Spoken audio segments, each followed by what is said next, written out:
नमस्कार, मैं हूँ सुजाता सैनी और आप देख रहे हैं इंडिया स्पीक्स डेली। आशाराम बापू जी के केस में एक नई अपडेट सामने आई है।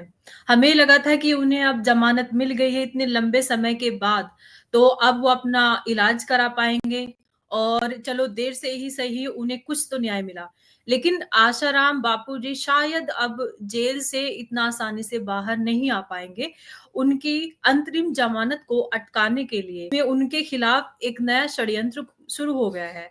तो आशाराम बापू जी के एक परम शिष्य हैं बम बम सुमित ठाकुर जी, वो हमारे साथ इस समय जुड़े हुए हैं। वो पूरे केस के विषय में हमें बताएँगे और ये बताएँगे किस प्रकार से आशाराम बापू जी को जेल में रखने का ही प्रयास फिर से किया जा रहा है। यानी कि उनके जो इतने लंबे समय के बाद जो ज़मानत मिली थी, उसमें उसमें शायद अभी कोई फ़ायदा नहीं होगा उन्हें, यानी कि वो जेल से बाहर नहीं आ पाएँगे। तो सीधे हम चलते हैं सुमित जी के पास।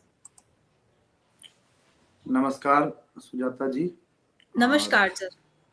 जो जी, आपने बताइए। एक बात कही जिससे मैं सहमत नहीं हूँ। आपने कहा कि वो जेल से बाहर नहीं आएंगे। मैं ये कहना चाहता हूँ कि वो जेल से बाहर आएंगे, लेकिन उसमें खलल पैदा करने का प्रयास किया जा रहा है। एक ठीक है। झूठा भ्रामक प्रचार किया जा रहा है मीडिया चैनल द्वारा कि वो जो आदमी जिसको गिरफ्तार किया गया है कर्नाटका से, वो आदमी आसाराम बापू के कहने से किसी के ऊपर एसिड फेंका था या हत्या का आरोप जो भी था, हत्या की कोशिश किया था। इस तरीके का माहौल बनाया जा रहा है, जबकि वो वास्तविकता नहीं है। ये एक स्क्रिप्ट के द्वारा लिखा हुआ मामला है, तय है, जो पहले से कि जब भी आसाराम बापू को कोई वो मिले, राहत मिले कोर्ट से, या जब भी बापू को कोई एसओएस या जमानत के लिए कोर्ट में जाए, तो ये पहले से होता आ रहा है। जब अगर बापूजी के केस आप देखेंगे, तो जब भी बापूजी के लिए बेल लगती थी हाई कोर्ट में, सुप्रीम कोर्ट में या सेशन कोर्ट में, तब तब गवाहों की हत्या कर दी जाती थी और वो गवाह की हत्या करके उनके खिलाफ माहौल तैयार किया जाता था, ताकि जो है बापू के जो रोड कोर्ट से राहत मिलने चाहिए वो मिल नहीं पाता था और वहां पे बेल कैंसिल हो जाता था। इसी तरीके के सगुखा जो है इस अभी फिर से छोड़ा गया है, जब सुप्रीम कोर्ट से बापूजी को अहमदाबाद वाले केस में उपचार करवाने के लिए मेडिकल जमानत दी गई है, अंतरिम जमानत दी गई है। वो 31 मार्च तक के लिए दी गई है, मतलब तकरीबन 3 महीने के लिए उनको जमानत मिली है।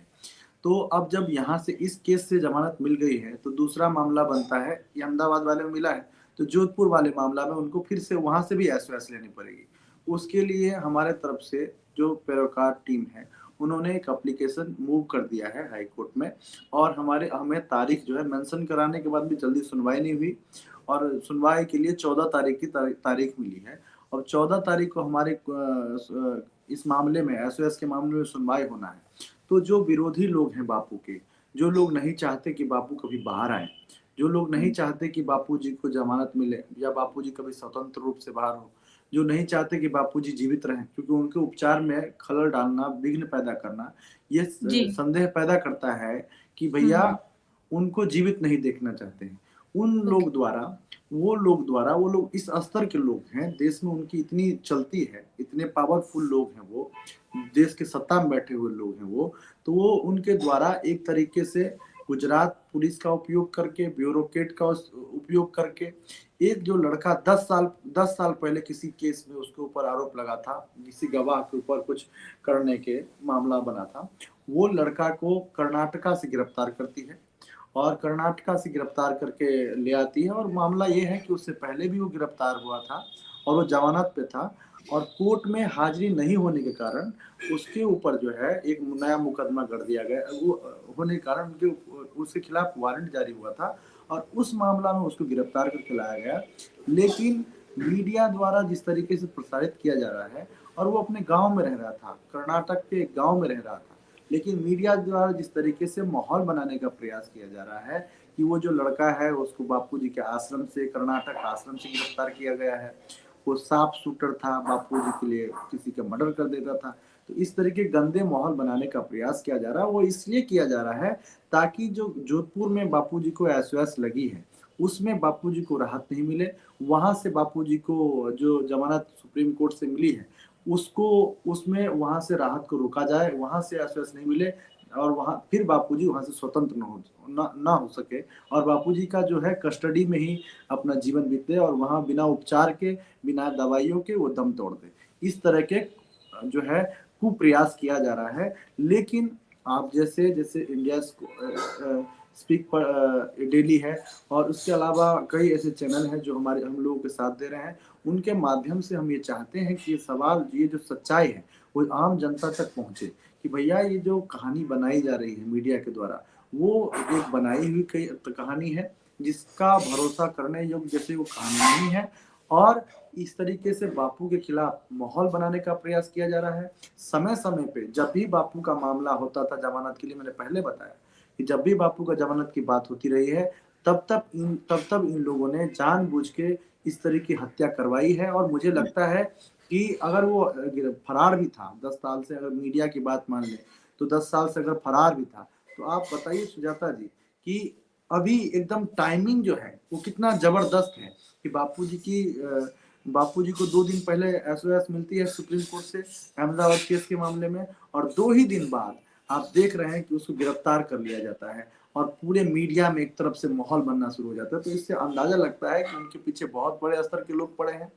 उसमें उनके जो सहयोगी कुछ लोग हैं जो पैरोकार में उनकी लीगल टीम में घुसे हुए हैं। पैरोकार की तो बात नहीं करूंगा मैं, क्योंकि फिलहाल में बाहर के कोई पैरोकार है, आश्रम के रहने वाले नहीं है, तो मैं उसकी बात तो नहीं करूंगा। लेकिन उनके जो निकटवर्ती लोग हैं, उनके जो केयर टेकर लोग हैं, उसमें भी कुछ षड्यंत्रकारी विरोधी तत्व घुसे हुए हैं, जिसके माध्यम से इस तरीके का माहौल बनाने का प्रयास किया जा रहा है, इस तरीके का षड्यंत्र रचा जा रहा है। और कहीं ना कहीं बापू को जेल में रखने का एक जो है, बापू जी जेल में ही रहे इसलिए सुनिश्चित करने के लिए ये मीडिया के द्वारा ये प्रोपोगेंडा फैलाया जा रहा है। इसको देश के लोगों को समझना पड़ेगा, इसको समाज के लोगों को समझना पड़ेगा, और यह बात को साधकों को भी पब्लिक तक पहुंचानी पड़ेगी, ट्विटर के माध्यम से, सोशल मीडिया के माध्यम से, अन्य फेसबुक और अन्य भी जो सोशल मीडिया प्लेटफॉर्म है उसका इस्तेमाल करना पड़ेगा।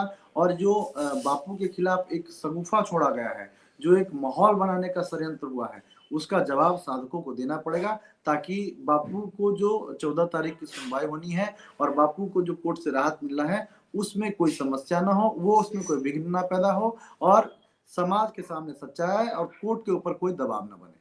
आपने जैसे बताया कि इस केस में पहले भी झूठे सबूत दिए गए थे, जो एक शार्प शूटर के थ्रू किसी गवाह की हत्या और उससे बापूजी का के केस को लिंक करना, ये सब उसके बारे में कुछ बताएंगे आप, जो कई साल नहीं पहले नहीं ये हम खबरें आई थी? नहीं, मैं ये कहना चाहूंगा कि समय समय पर सुब्रमण्यम स्वामी का आप लोग बयान सुनिए।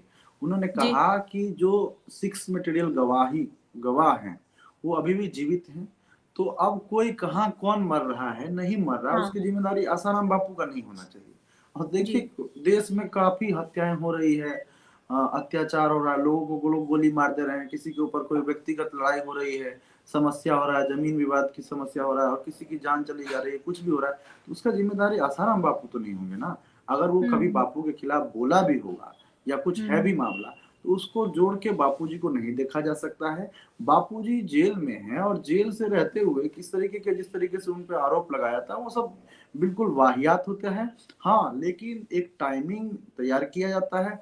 मुझे लगता है कि जो लोग नहीं चाहते हैं कि वो बाहर आए, उन्हीं लोगों के द्वारा उसी टाइमिंग पे जब बापूजी की जो को राहत मिलने वाला होता है कोर्ट से, जमानत मिलने वाला होता है कोर्ट से, उस समय किसी न किसी की हत्या करवा दी जाती है, और मीडिया उनके कब्जे में है। उन्हीं के द्वारा वो शगुफा जो है, उस तरीके के जो है बात जो है समाज में प्रसारित किया जाता है, जिससे कि बापू के खिलाफ माहौल बने। और उसके बाद जज भी उससे प्रभावित होते हैं कहीं न कहीं, क्योंकि वो भी इंसान है। जज तो हैं, लेकिन साथ में इंसान है, और देखते हैं कि चारों तरफ से जब इस व्यक्ति के खिलाफ, इस संत के खिलाफ माहौल बन रहा है, तो वो उनके पक्ष में फैसला देने से कतराते हैं, डरते हैं, भयभीत होते हैं कि हमारे खिलाफ ना माहौल बन जाए। और इसी तरीके का प्रयास पहले भी किया गया है, और इसी तरीके का प्रयास अभी भी किया जा रहा है। जी। जी। अ, क्या बापूजी ने अभी कोई इस पर कोई बयान दिया है? अभी जो उनके केस से किसी और किसी को लिंक करके देखा जा रहा है, एक शार्प शूटर को, जैसा आपने बताया कि कर्नाटका से किसी को गिरफ्तार किया गया। क्या इसमें बापूजी का कोई बयान आया है इसमें? ये बापूजी क्या बयान देंगे इसमें?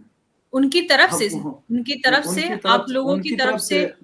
उनकी तरफ से अभी कोई बयान ही नहीं है, ना तो उनके पास कोई पुलिस पूछताछ के लिए गई है, और ना कोई पूछताछ के लिए जा सकती है, क्योंकि 10 साल पुराना मामला है। मैं बता रहा हूँ कि 10 साल जी। पुराना मामला है, वो गिरफ्तार हो गया, लड़का ने उनका कहीं नाम ही नहीं लिया है।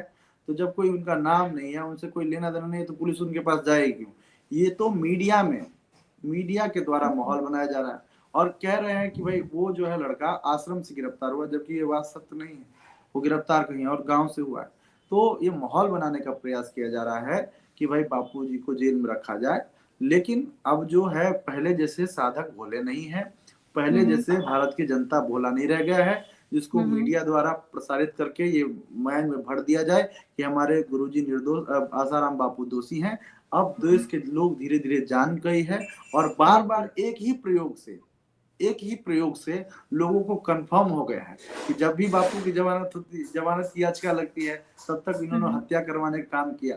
और आज जब जमानत की एक जगह से जमानत हो गया और दूसरी जगह से जमानत होने वाली है, तो फिर से साफ सुथरा और कहानियां गढ़ने लगे। तो उससे लोग कंफर्म हो गए हैं, लोगों को यकीन हो गया है कि बापू निर्दोष हैं और उनको फंसाया गया है, उनको जमानत नहीं मिले, इसलिए इस तरह का माहौल बनाया जा रहा है। और इस माहौल से अब लोगों के मन पे कोई फर्क नहीं पड़ता है। करोड़ों करोड़ हिंदुस्तान के लोग जो हैं वो बापूजी के साथ हैं और वो किसी भी तरीके से इनके बहकावे में नहीं आने वाले हैं। जो लोग इस तरीके के कृत्य करते हैं उनको सावधान होना चाहिए। उन लोगों का पोल धीरे धीरे समाज में खुलता जा रहा है। लोग जानने लगे हैं कि कौन लोग हैं सत्ता वाले जो नहीं चाहते कि आसाराम बापू को जमानत मिले, कौन लोग हैं वो जो आश्रम में बैठ के पैरोकारी और लीगल टीम संभालने का काम करते हैं, लेकिन भीतर से बापू के लिए द्वेष रखते हैं और बापू को जेल से बाहर नहीं आने देना चाहते हैं। सब जानने लगे हैं लोग। जी। तो जो आश्रम जिसका नाम लिया गया कि यहाँ जी से उक्त व्यक्ति की गिरफ्तारी हुई है, जी, उस केशव। आश्रम के प्रबंधक या वहां से कोई बयान आया है? और वकील जो आश्रम बापूजी के हैं, उन्होंने इस पर क्या बयान दिया है? उन्होंने क्या कहा है, ये देखिए बताइए? देखिए मैंने बोला ना कि जब लीगल का मामला ही नहीं है तो वो उनके वकील के द्वारा कोई बयान आए जरूरी नहीं है। वकील को जब कोर्ट में अगर बुलाया जाएगा तब जवाब दी जाएगी वकील की तरफ जी। से। लेकिन दूसरी तरफ जो आपने कहा कि उनके आश्रम की तरफ से बयान आया कि नहीं आया, वो नहीं आया। और वो लोग जो लोग हैं वो नहीं चाहते, जो काम वो नहीं कर रहे हैं वही काम हम लोगों को करना पड़ रहा है। ये जिम्मेदारी उनकी होनी चाहिए कि जब मीडिया में इस तरीके का माहौल बनाया जा रहा है तो उसका जवाब दे, उनके झूठ का खुलासा करे, लोगों में सच्चाई बनाए, प्रेस रिलीज जारी करे इसके खिलाफ। लेकिन उनके जी। द्वारा ये कुछ नहीं हो रहा है। इसीलिए हम जैसे जो जागरूक साधक हैं, जो लोग बापू के लिए हितैषी अपने आप को मानते हैं, बापू से प्रेम रखते हैं और हम लोग जान रहे हैं कि बापू के साथ षड्यंत्र हो रहा है, तो हम लोग ये जिम्मेदारी निभा रहे हैं। और आप जैसे सज्जन जो सच्चे पत्रकारिता करते हैं उनके साथ में आके समाज में सच्चाई बात रख रहे हैं। जी, ठीक है। तो इसमें मैं जो आशाराम बापूजी के जो भक्त हैं, उन्हीं की तरफ से ये सवाल मैं आपसे पूछ लेती हूँ। सबके मन में ये फ़िक्र होगी कि जी क्योंकि माहौल बनाया जा रहा है, तो इसका जी मतलब इसका कुछ न कुछ लाभ तो उठाने का प्रयास हो रहा है, षड्यंत्र होता है, तो उसका कुछ न कुछ लाभ तो उठाया जाएगा। तो क्या जो बापूजी की जो ज़मानत है, वो उन्हें उसका अधिकार मिलेगा या फिर उसमें कुछ अड़ंगा लग सकता है? देखिए मिलेगा। कोर्ट कोई बेवकूफ नहीं बैठा है। कोर्ट को भी अगर ये बात सही तरीके से समझाया जाए तो कोर्ट को समझ में आता है कि कौन कौन क्या कर रहा है।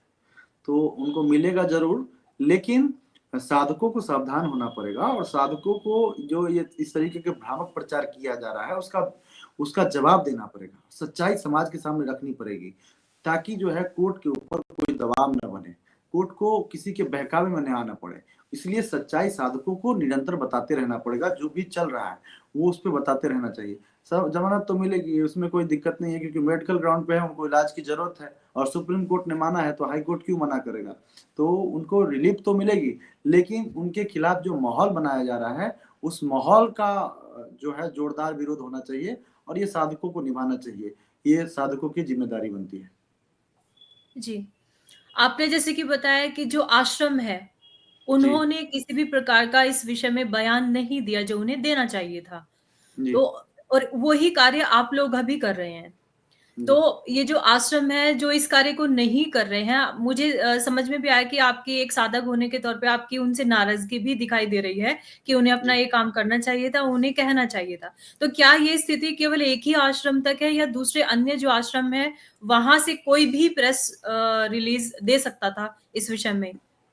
देखिए, ये तो आश्रम के जो टॉप के मैनेजमेंट है, जो आश्रम है वो एक आश्रम छोटा-छोटा है, उनके उनको ये समझ भी नहीं है, वो जो संचालन करते हैं वो रोटी गाय को गौशाला में रोटी खिला सकते हैं, गाय गाय पाल सकते हैं और आश्रम के जो चूर्ण चट्टी बनता है वो बेच सकते हैं, वो उनको वहीं तक उनकी सेवा सीमित है और जो धर्मांतरण के खिलाफ काम होता है उस समय वो लोग अपनी-अपनी भूमिका निभाते हैं, आश्रम में झाड़ू लगाने की, वरदादा की सफाई करने की, इस तरीके की सेवा करते हैं, तो उनकी ये ज़िम्मेदारी नहीं है। हुँ, ज़िम्मेदारी जो आश्रम के सँभालने का जो मुख्य लोग हैं, प्रमुख लोग हैं, जो मैनेजमेंट सँभाल रहे हैं, मैनेजमेंट। जिसमें हाँ, जिसमें जिसमें और जो लीगल सारे व्यवस्था देख रहे हैं, जिसमें मैं प्रमुख रूप से अर्जुन का नाम लेना चाहता हूँ, उन लोगों की ज़िम्मेदारी बनती है और वो लोग ज़िम्मेदारी नहीं निभा रहे हैं और वो लोग ज़िम्मेदारी इसलिए नहीं निभा रहे हैं कि वो लोग उन्हीं के लोग हैं, जो लोगों ने बापूजी को जेल में रखने का काम किया है, जिन लोगों ने बापू को षड्यंत्र करके जेल में भेजा है और ये लोग उन्हीं के प्यादे हैं, जो आश्रम में रह के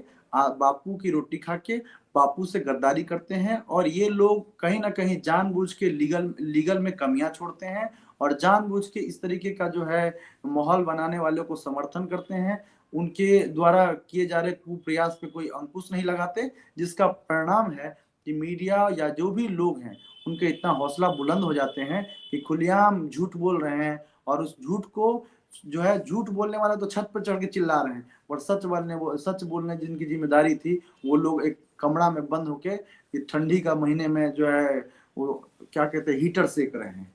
तो ये बात हम लोगों को समझना पड़ेगा कि ये लोगों की ज़िम्मेदारी है और ये लोग गद्दार हैं, ये लोग बेईमान लोग हैं।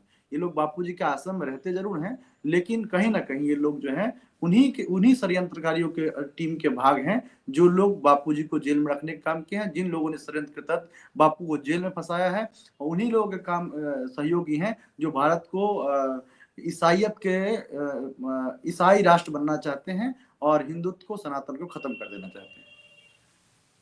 जी, आपकी बातों से ऐसा प्रतीत हो रहा है कि बापूजी को उन्हीं के साथ सेवा में लगे हुए जो लोग थे जिनको उन्होंने अपने अपने आश्रम के प्रबंधन के लिए रखा, वो ही यानी कि अंदर के लोगों ने ही इस स्थिति तक पहुँचाया है। तो क्या आप ये बिल बात कहना चाह रहे हैं? नहीं, बिल्कुल सही आपने समझा हमारी बातों को कि जो उनके प्रबंधन में हैं, वो आप ये कह रहे हैं कि प्रबंधन के लोग, उनको एक योजनाबद्ध तरीके से ही आश्रम में भेजा गया। उनको सेवा में लगाया गया। धीरे-धीरे उनके द्वारा बापूजी की विश्वास जीत लिया गया, बापूजी की सेवा कर के और अब जो है उस विश्वास का नाजायज़ फ़ायदा उठा रहे हैं और बापूजी के खिलाफ षड्यंत्र करने का काम कर रहे हैं, बापूजी को जेल में रखने का काम कर रहे हैं, बापू के पूरे परिवार को जेल में रखने का काम कर रहे हैं और उनके पूरे आश्रम व्यवस्था पे कब्जा कर लिए हैं और वो सारे जो व्यवस्था है, उसको अपने अनुसार नचाते हैं और अपने को दूध का धुला हुआ और जो लोग उनके खिलाफ सही बात करते हैं, उनको पैसा खाने वाला, गुरुद्रोही और राष्ट्रद्रोही जो भी उनसे बोला जाता है, वो तमाम तरह के आरोप लगा के बदनाम करने का काम करते हैं। जी। तो अभी क्योंकि ये इंटरनल जो उनको प्रॉब्लम आ रही है, जो लोग आपने साफ कहा कि गद्दार हैं कुछ लोग, जो जी, आशाराम बापूजी को चाहते हैं कि वो कभी भी इन केस से बाहर ही ना आ पाएँ। जी, और जैसा कि हम सभी जानते हैं कि बापूजी ने बहुत सारे कार्य किए जो गरीब तबका है उसको क्रिश्चियन और मुस्लिम बनने से उन्होंने बड़े पैमाने तक रोक लगाई थी। तो जी। ऐसी स्थिति में आप अभी जो सिचुएशन है तो आप क्या चाहते हैं हमारे प्लेटफ़ॉर्म के माध्यम से, इंडिया स्पीक्स दिल्ली के माध्यम से आप क्या संदेश देना चाहते हैं? और साथ में ये भी बताइए कि अभी आप लोग एक जागरूक भक्त होने के नाते और एक जागरूक सनातनी होने के नाते आप या आपके साथ जो आपके साथी हैं, वो क्या इस पे एक्शन लेने वाले हैं? इस बारे में देखिए बताइए। देखिए हमारा एक ही काम है, हम लोग कोई बम फेंक देंगे ऐसा नहीं। हम लोगों का काम ये है कि जो नैरेटिव सेट किया जा रहा है बापों के खिलाफ, उसको उस नैरेटिव को खत्म करने का प्रयास करना है। जो माहौल बनाया जा रहा है बापू के खिलाफ, उसको खत्म करने की जो व्यवस्था है। और सबसे बड़ी जो सेवा है कि यहाँ पे जब मैंने बोला कि मैनेजमेंट में ही लोग गद्दार हैं, तो उनके खिलाफ सजग रहने की ज़िम्मेदारी है। क्योंकि हमारी सतर्कता ही हमारी सेवा है। जितना ज़्यादा हम लोग सतर्क रहेंगे, ध्यान रखेंगे, अगर कोई चोर चोरी करने की इच्छा लेके हमारे घर में आया हो और हम लोग सब लोग जाग रहे होंगे, उस पे ध्यान दिए होंगे, देते रहेंगे, तो क्या वहाँ पे चोरी हो सकता है? नहीं हो सकता क्योंकि सब लोग वहाँ पे जाग रहा है। वहाँ से चोरी होना मुश्किल है। इसी तरीके से अगर बापूजी के केस में सही काम हो, ये चाहते हैं आप लोग। आप लोग चाहते हैं कि बापूजी को न्याय मिले। आप लोग चाहते हैं कि बापूजी के खिलाफ कोई माहौल ना बने, गंदा झूठा षड्यंत्र ना हो। तो इसके लिए है कि जागरूक रहे, सजग रहे, देखे आसपास में क्या चल रहा है और उस पे जो गलतियां हो उस पे क्या कहते हैं एक वो करके प्रमुखता से जो है उसको मुखर होकर आवाज उठाए उसके खिलाफ, ताकि जो लोग गड़बड़ कर रहे हैं, गद्दारी कर रहे हैं, उनकी हौसला पस्त हो और वो लोग पीछे हटे और बापूजी को न्याय मिल सके। जी। और क्योंकि आपने कहा कि माहौल बिगाड़ने का प्रयास किया जा रहा है, बापूजी के खिलाफ फिर से एक माहौल बनाने का प्रयास किया जा रहा है। तो इंडिया स्पीक्स डेली के माध्यम से हम सभी देशवासियों को, सभी लोगों को अपनी तरफ से कहना चाहेंगे कि इस प्रकार के जो षड्यंत्र होते हैं, उनमें बड़े व्यापक तरीके से उनको देखें कि कैसे बापूजी ने जो साधारण लोग हैं, उनको ईसाई बनने से या दूसरे धर्म में जाने से रोका था, तो उनके कार्य को सराहते हुए इस तरह के माहौल का हिस्सा ना बने। अंत में आप जो लोग बापूजी के भक्त नहीं है, यानी साधारण लोग हैं जो आश्रम से संबंधित नहीं रखते हैं, उनको आप कुछ संदेश देना चाहेंगे? क्योंकि आपने कहा कि बदनाम करने का प्रयास किया जा रहा है। देखिए मैं यही कहना चाहूँगा कि भाई सनातन धर्म को वही लोग बचा सकते हैं जो सनातन धर्म को मानते हैं। कोई जो ईसाई वाले लोग हैं वो सनातन धर्म की रक्षा नहीं करेंगे। कोई जो इस्लामिक धर्म को मानते हैं, मजहब को मानते हैं, वो हमारे धर्म की रक्षा नहीं करेंगे। हमारी धर्म की रक्षा हम ही लोगों को करना पड़ेगा और वो हमारे जो मार्ग है, हमारे जो धर्म है, वो समझाने का काम जो है, दिखाने का काम जो है, सतमार्ग का जो काम है, वो हमारे संत लोग करते हैं और हमारे संतों को एक सुनियोजित ढंग से षड्यंत्र करके फंसा के जेल में डाला जा रहा है। ताकि ये इसलिए हो रहा है क्योंकि देखिए 4 धर्म पूर्व माने सनातन था, पूर्व के काल से मिस्र, यूनान, रोम और भारतीय संस्कृति। तो 3 धर्मों को तो धर्मांतरण वालों ने ढकेल दिया कुएं में। चौथा धर्म बचा है भारतीय संस्कृति जिसके रक्षक संत हैं। वो उस धर्म को खत्म नहीं होने देते हैं क्योंकि उनके वो ऐसे उस सत्य धर्म की मार्ग को बताते हैं लोगों को कि वो आसानी से उस जीवन धर्म को जीत पाते हैं और जी के उससे सुखी जीवन यापन कर पाते हैं। तो इसलिए यहाँ पे इस धर्म को खत्म करना मुश्किल है। तो उनमें देख रहे हैं कि भाई किसको हटा दिया जाए, किसको खत्म करने के बाद में सनातन धर्म को खत्म किया जा सकता है। तो उन लोगों को लगता है कि संतों को अगर समाप्त कर दिया जाए सनातन धर्म से, तो इनको हिंदुओं को जो सनातनी लोग हैं उनको उनके मार्गदर्शक खत्म हो जाएंगे और जब मार्गदर्शक खत्म हो जाएंगे तो उनको बहका के, फुसला के, डरा के, धर्मांतरण करवा के ये जो भारत हिंदुस्तान हिंदुओं का देश है, हिंदुओं का राष्ट्र है, इसको ईसाई का राष्ट्र बना दिया जाए, इसको इस्लामिक राष्ट्र बना दिया जाए। इस तरीके का षड्यंत्र किया जा रहा है। इसीलिए सावधान रहें, आप लोग भी सजग रहें और अपने संतों का सम्मान करें, अपने धर्म का आदर करें, जिससे हम लोगों का भविष्य सुरक्षित हो सके और हम लोग सुरक्षित रह सके अपने देश में। साथ ही मैं इंडिया स्पीक डेली को भी धन्यवाद देना चाहूँगा कि जिस तरीके से इंडिया स्पीक डेली ने मोर्चा संभाला है, no right no left only Sanatan voice जो कहते हैं संदीप देव जी, वो बहुत ही जी। अच्छी बात है कि वो किसी के भी पक्ष में नहीं होते हुए, चाहे जो हिंदू राइट वाले विंग द्वारा हिंदुओं के खिलाफ काम किया जाए या लेफ्ट विंग द्वारा, उन दोनों का पुरजोर विरोध करने का काम करते हैं संदीप देव जी और ये इंडिया स्पीक डेली। तो दोनों को हमारी तरफ से धन्यवाद, आभार। आपके श्रोताओं को भी धन्यवाद, सुजाता जी आपको भी धन्यवाद। हरिओम। जी, हरिओम सर। जी।